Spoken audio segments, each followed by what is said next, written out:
Welcome to Echoes of Reality, where true stories bring out the darkest corners of life. This story happened in 2023, and it changed the way I look at people and closed doors. Forever.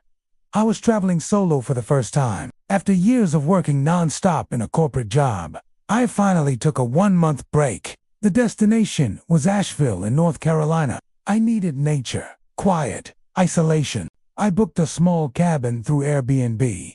5 stars, dozens of good reviews, owned by a man named Brian.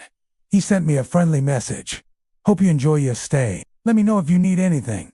Day 1 was peaceful. I unpacked, read by the fireplace, watched deer pass by the window. Exactly what I needed. But on day 2, something felt off. When I woke up that morning, the kitchen light was on. I was sure I turned it off the night before. Then I noticed my phone charger was missing from the outlet. I blamed myself. Maybe I was tired. Maybe I left it in my bag. But that night, as I lay in bed reading, I heard something, a click, from the closet. The cabin had a walk-in closet I hadn't really used. I got up, opened the door. Nothing inside but hangers and extra blankets. I checked the lock on the front door. It was still bolted. Still, I couldn't shake the feeling I wasn't alone. The next day, I went for a hike, and when I came back, I noticed it immediately. My suitcase was unzipped, not wide open, not messy, just slightly unzipped, like someone opened it just enough to peek inside. That night, I messaged Brian. "Hey, weird question. Has anyone else been in the cabin while I was out?" He replied, "No, you have the whole place to yourself." I respect my guests' privacy. I wanted to believe him. I wanted to believe I was imagining things. But that night, I heard something again. Footsteps, slow, soft, coming from the hallway. I sat up in bed, heart pounding. "Hello!" I called out. Silence. I got up, holding my phone light, and crept toward the hallway. The door to the guest bedroom, the one I hadn't entered once, was now slightly open. I was done.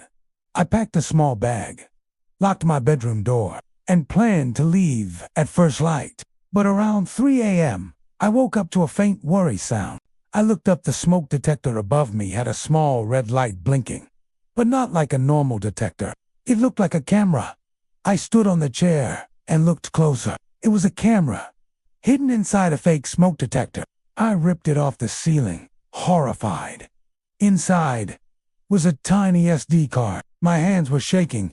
I left immediately, got in my car, and drove to the nearest gas station. I called the police. When they arrived at the cabin with me, they searched the entire property and found 2 more hidden cameras, one in the living room and another in the bathroom vent.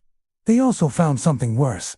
Behind the wall in the guest bedroom was a secret access panel, big enough for someone to crawl through. Inside, there was a small chair and a set of headphones. He had been listening, watching, for days. They arrested Brian that night. Turns out, I wasn't the first. There were 3 other women who stayed at the cabin and left early, all reporting the same strange feelings, but no one had found proof. Until I ripped that camera out.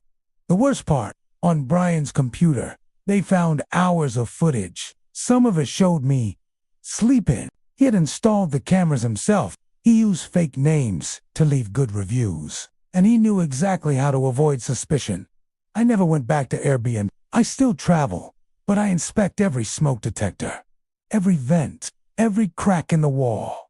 I learned something terrifying that week. Sometimes the scariest horror stories don't happen in old haunted houses. They happen in the cozy, modern cabins with 5-star ratings. Thank you for watching Echoes of Reality. If this story gave you chills, share it. And always, trust your instincts. They might just save your life.